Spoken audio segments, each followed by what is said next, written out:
Hi. Have you ever played someone in tennis whose game you just absolutely despised, and then you decided to never play that person again?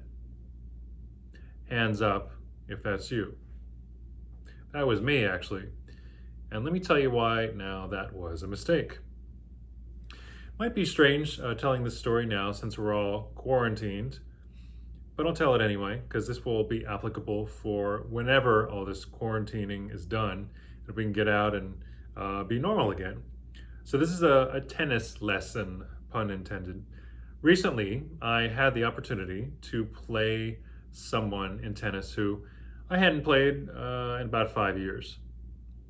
And that was by design, total design on my part. I had deliberately been avoiding playing this player. I did not care for his style of play, especially since he beat me the first time we played, I think, 6-1, 6-1. Obviously, that's a great score for him and a terrible score for me. And one would think maybe when you have that kind of a loss that you would want the opportunity for a rematch. I did not want that at all. I could not have cared less, truly. I would rather have had that one loss than to have to play this guy again. And then lo and behold, about 5 years later, here we are. We wind up on the same tennis ladder at our club. So I've been doing my best.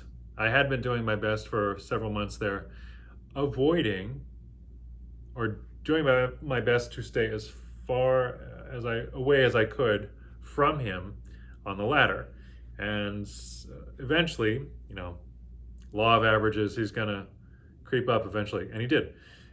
He found me. We got to the rungs of the ladder that were within like 4 or 5 spots of each other. I think it's when you're within 4 or 5 steps away, that's when you can challenge someone either above you or below you. So he challenged me, and I could have denied the challenge, but then that would have counted as a loss for me, and I don't want that personally.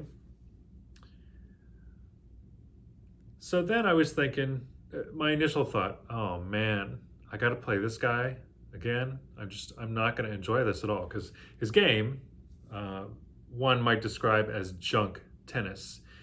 Just every single shot, nearly every single shot is a slice, forehand, backhand. Balls that would land on the other side of the net and just die. They wouldn't really have any spin over this way or spin over that way. You'd have to be really quick and get up to them. And he also took a lot of time between points. And I think those are the things that primarily kept me away, saying, I don't want any part of playing with this guy again. But here we are, 5 years later, and I thought, I bet Federer, Nadal, Djokovic, Serena, Kerber, Osaka, all those players these days, they all have to play. They have to play people all the time who they don't want to play, whose games don't agree with them, or maybe they don't care for the personality. So I thought, you know, if they have to play people they don't want to play, then I probably can play once someone I don't want to play. And he's a perfectly nice guy, as it happens. We had good chat between on changeovers between games. But I went in there with the mindset that I would not let his style of play, which is vastly different from mine, which I'd rather go for broke on all my shots and lose a shot, hitting the hell out of the ball than it's hitting some dinky little shot. But I got to work on control too.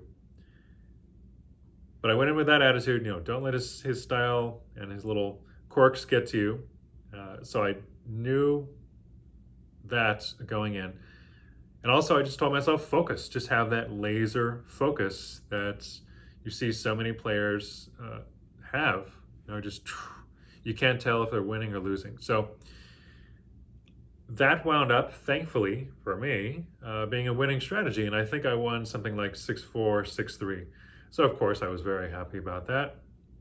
And then I was in a much better attitude because uh, all of a sudden I got to have a win over this guy who I'd frankly never planned to play again. But when we wound up on the same ladder, it's inevitable that we would, I suppose. So, moral of the story was occasionally, at least on the tennis court, you'll probably run into players you don't want to play. But do it because he or she will have something to teach you, not only about his or her style of play, but maybe about your proclivities and your, I don't know, maybe something beyond tennis, the inner game, as Galway, I think that's the author of that famous book, said. So I hope you found this helpful. Go play those players you don't want to play. You'll thank yourself when you get the win, I guess. And thank you very much for watching. Have a great morning, afternoon, or evening. Thank you.